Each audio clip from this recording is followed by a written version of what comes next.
Bulletin जो आगाज़ कंदे अहम ख़बर अवांखे ॾियूं त हैदराबाद में वाक़े खे कंट्रोल करण में नाकामी ऐं DC तरफ़ां पुलिस जी कमज़ोर सलाहियत ते ॻणती ज़ाहिर करण बावजूद SSP हैदराबाद पंहिंजी रिपोर्ट में अनोखियूं दावाऊं कयूं आहिनि।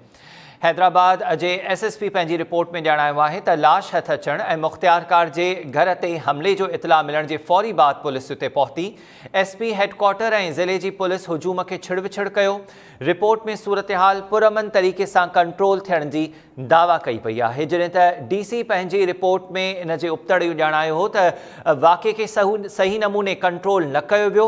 पुलिस नफ़री जे नाकाफ़ी हुजण ते इहा सूरतहाल पैदा थी। हैदराबाद वाक़े खे कंट्रोल करण में नाकामी ऐं DC तरफ़ां पुलिस जी कमज़ोर सलाहियत ते ॻणती जो इज़हार करण जे बावजूद SSP हैदराबाद पंहिंजी रिपोर्ट में दावाऊं कयूं आहिनि। SSP हैदराबाद जो पंहिंजी रिपोर्ट में चवणु आहे त लाश हथ अचण ऐं मुख़्तियारकार जे घर ते हमले जो इतला मिलंदे ई फौरी तौर ते पुलिस उते पहुती। SP हेडक्वार्टर ऐं ज़िले जी पुलिस हुजूम खे छिड़विछड़ कयो ऐं रिपोर्ट में सूरतहाल पुरअमन तरीक़े सां कंट्रोल करण जी बि दावा कई पई आहे, जॾहिं त DC पंहिंजी रिपोर्ट में ॼाणायो त हैदराबाद ॿियो वॾो शहर आहे सिंध जो, पर उते जेके पुलिस जी नफ़री आहे उहा नाकाफ़ी हुजे थी। पुलिस जा केतिरा ई जेके अहलकार आहिनि उहे ग़ैर तजुर्बेकार हुजनि था ऐं अहिड़ी सूरतहाल खे मुंहुं ॾियण जे लाइ पुलिस अहलकारनि वटि तजुर्बो न आहे।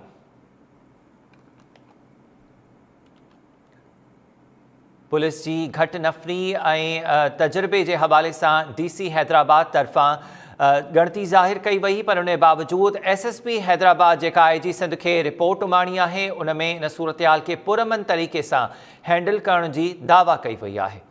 गुज़िरियल ॾींहुं कासमाबाद वारे इलाइक़े मां मुख़्तियारकार जे घर मां हिकु नौजवान जो लाश मिलियो हो। आगाह कयो अवांखे त लाश हथ अचण खां पोइ सुमरा बिरादरी जा जेके वॾी तादाद में माण्हू हुआ उहे उन्हनि मुख़्तियारकार ऐं संदसि भाउ ते हमिलो करे ॾिनो। इन सॼी सूरतहाल में जेके फुटेजिस साम्हूं आया त रुॻो 2 पुलिस अहलकार आहिनि जेके इन सूरतहाल खे कंट्रोल करण में रुधल नज़र अचनि पिया। इन वाक़े ते रिपोर्ट जेका आहे उहा हाणे जोड़ी वई आहे SSP हैदराबाद तरफ़ां बि, जंहिंमें SSP हैदराबाद इहा दावा कई आहे त हमले जे फौरी बाद पुलिस उते पहुती।